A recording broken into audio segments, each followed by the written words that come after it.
और जो अपने देश को एक तरह से प्रशासनिक व्यवस्था देता है। आज देखा जाए तो संविधान की जो गरिमा है वो आज तक इस प्रजातंत्र के रूप में एक तरह से बनाए रखी है। ये अपन सभी भारतीयों के लिए गर्व की बात है। बाबा साहब अम्बेडकर की बात की जाए तो लोग कहते हैं साहब दलित थे वो, इसलिए उनका सिलेक्शन हुआ। कभी नहीं हुआ।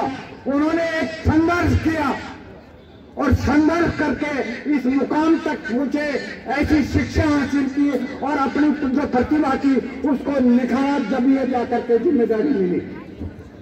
आज बाबा साहब अम्बेडकर के जैसे मूर्ति लगती है तो श्रद्धा से हर आदमी निकलता हुआ सिर जरूर झुका देता है, लेकिन उनकी जो पद चिन्हों की या उनके जो मार्ग उन्होंने अपने को दिया उसके ऊपर चलने की कहीं कोई जहमत नहीं उठाता है। आज अगर हर आदमी, हर बच्चा उस तरह से उनके संघर्षों को पढ़ते हुए अगर मेहनत करे तो वो मुकाम हासिल कर सकते हैं जिसकी अपन कल्पना भी नहीं कर सकते। बाबा साहब अम्बेडकर के मार्ग पे चलना कठिन है, इसलिए अपन लोगों ने मूर्तियां स्थापित कर दी, पार्क बना दिए, अम्बेडकर मार्ग बना दिया। उन मार्गों के ऊपर चल लिए तो अपन सोच लेते हैं साहब हम तो अम्बेडकर के मार्ग पे चल करके आ गए। ये ठीक नहीं है। हर आदमी को अपने आप को अम्बेडकर बनना होगा, जब इस देश का नवनिर्माण होगा। आज देश की बात की जाए तो इन्होंने एक ऐसी व्यवस्था लागू की जिसकी वजह से छोटे से छोटा तबका का आदमी भी उच्च पदों पर आसीन होता है।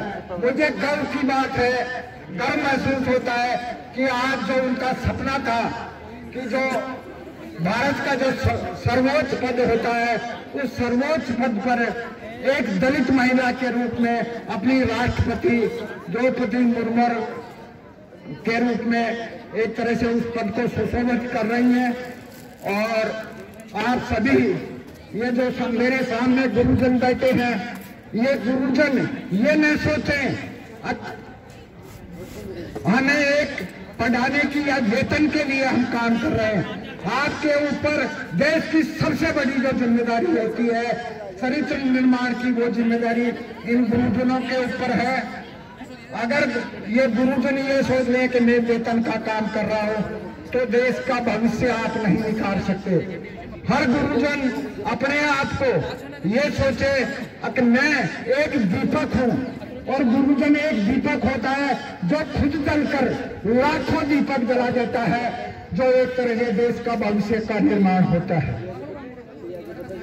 आज जो वेतन के लिए काम करते हैं तो एक बात सोचो, अगर पैसा या ताकत ही महत्वपूर्ण होती तो आज तक के इतिहास में आप सभी इतिहास के विद्वान भी बैठे होंगे, इतिहास में ऐसे 2-3 सेठों के नाम बता दो जिन्होंने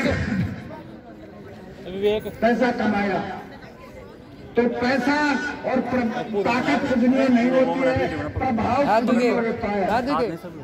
गुरुजन जो बैठे हैं वो एक तरह से कोर्स की जो जिम्मेदारी है, कोर्स को पूरा करवाने की वो जिम्मेदारी तो है ही, इसके साथ में आपके ऊपर इन बच्चों के भविष्य में भारतीय जो संस्कार है वो और राष्ट्रभक्ति की भावना अगर डाल दी बहुत बड़ी भूमिका निभाती। आने वाले समय में इस विद्यालय के बच्चे चाहे किसी भी क्षेत्र में जाए, कोई इंजीनियर बने, कोई डॉक्टर बने, चाहे कोई IAS बने, IPS बने, IFS बने, या कोई सामान्य काम करके भी अगर अपना काम करता है, व्यापार करे या कोई हस्तकला को सर्जित करे तो इस देश का निर्माण हो सकता है। आज देश में बेरोजगारी की समस्या है। बेरोजगारी की समस्या का जो मुख्य कारण है मेरी नजर में, हो सकता है आपकी नजर में कोई और हो, लेकिन हर आदमी, हर बच्चे में एक तरह से ये पिरो दिया जाता है बचपन से भी, कैसे भी भाग दौड़ करके, और तेरे को नौकरी लगनी है। तो अगर जिस देश में नौकरी की परिपाटी चला दी तो देश में नौकर ही तैयार होंगे साथियों, नौकरी देने वाले तैयार नहीं होंगे। तो मैं आप सभी गुरुजनों से, आप गुरुजन ये जिम्मेदारी लें, अब बच्चे की प्रतिभा को खोजे, अब इसमें क्या काम करने की क्वालिटी है, उस क्वालिटी के अनुसार उसको आगे का रास्ता दिखाए, जिससे देश का नया निर्माण हो सके और अपना जो फर्ज है वो अपन सभी निभा सके। जय हिंद, जय भारत, जय बाबा साहब अम्बेडकर।